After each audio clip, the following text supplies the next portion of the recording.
YouTube, good morning. January 2nd. How y'all doing today? Today I kind of just want to chop it up a little bit about how much it costs to start a trucking company or become an owner operator, just like from my experience.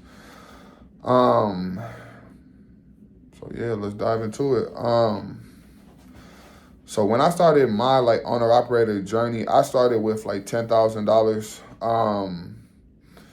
And with that $10,000, I purchased my MC number, DOT number.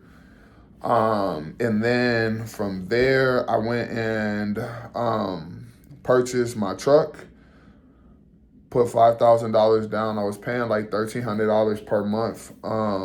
So I did that. And then getting your authority, you have to pay your insurance 3 months up. So I think my insurance was maybe $2,000 per month because I had to go through Progressive, being a new owner operator or whatever. So that put me around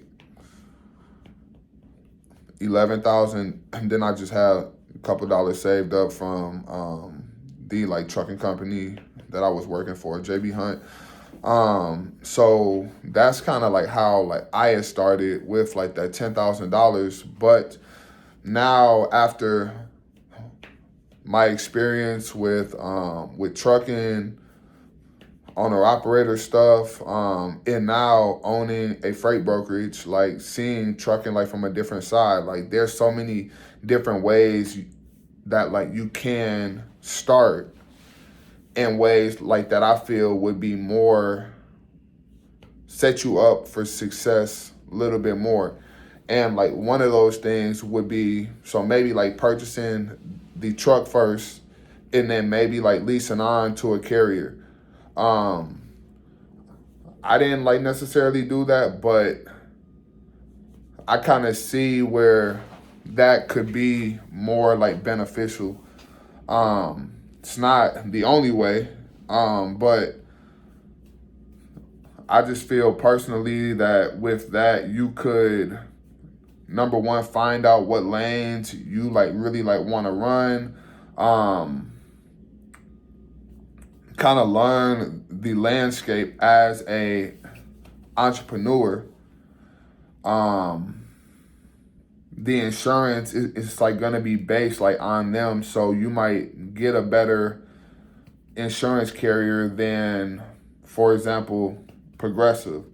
Because once I hopped into year 2, year 3 of my owner operator journey, I started working with owner operator direct, which is technically Lancer Insurance or somebody like that. And my insurance was $800 or $900 cheaper than Progressive.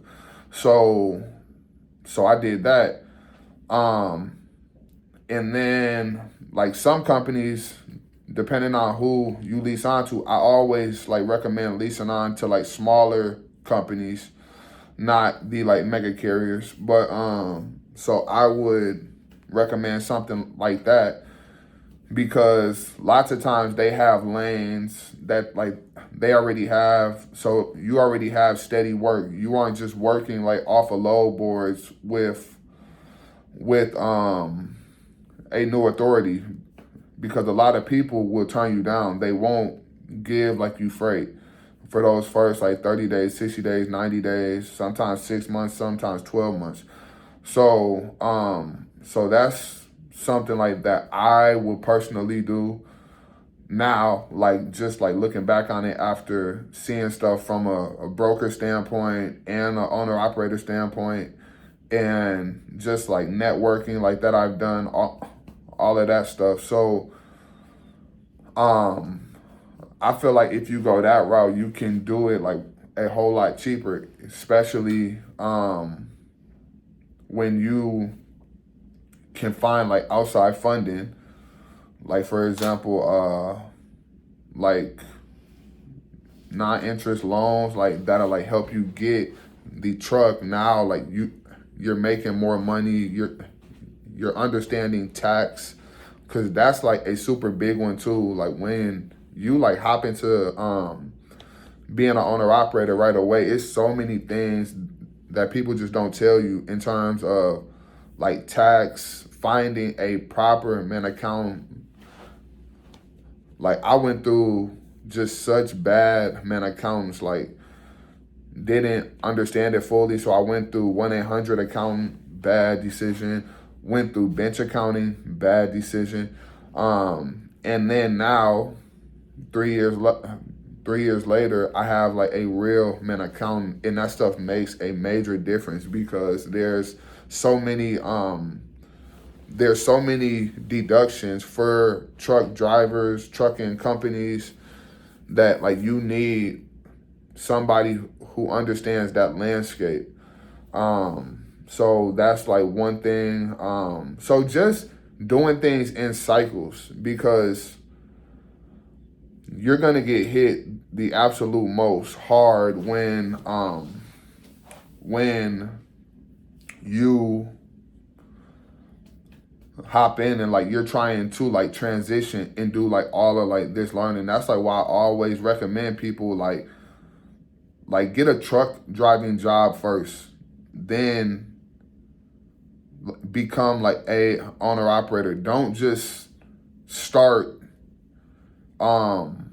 don't just start from like teaching or whatever, and then like you have money, you have funds, now like you become a like owner, because like you will get blitzed. Like trucking do not work like that. You can make a lot, but if you don't know, like they prey on people who don't have the proper information.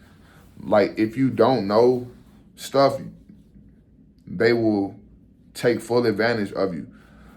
So I just feel personally like that's a better route. Slow growth, slow motion is better than no motion. So you just like boom, trucking job first, learn that 18 months, 2 years, depends on like how aggressive you like want to be with that. Then save a little bit of money, start like working with a bank first. That's a major part too. Start like working with a bank. Like find you a small bank, get like your LLC together, start a bank account at that bank. And even if like you do something small, like a secured line of credit, so go give like that bank $500 and start building credit through paying back that stuff. So because now like you're building that relationship, because that's who's gonna help you. You don't want to get loans from truck dealerships, because percentages can be high single digits to 20%, whatever, depending like on credit. You want to go like through a bank. Like I said, like when I refinanced my truck, I got it at 4%, due like to a good relationship with my bank.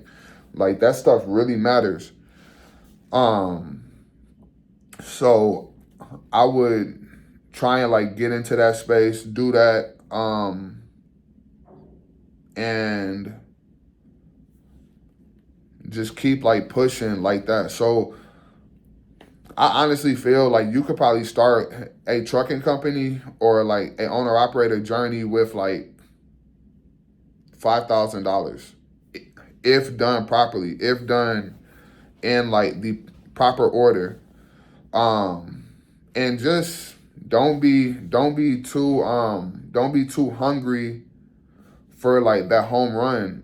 Like just slowly, one base right at a time, because once like that stuff happens, like you'll grow slower, but once like you get to that like finish line, that transition is gonna be so much better. And like my transition was decent at first. But it was because I had experience truck driving. But like what I struggle with is like I didn't have like my team situated. I didn't find like my proper mechanic till later on in like my journey. I didn't have like no accountant. Um, didn't like fully understand IFTA how I should have.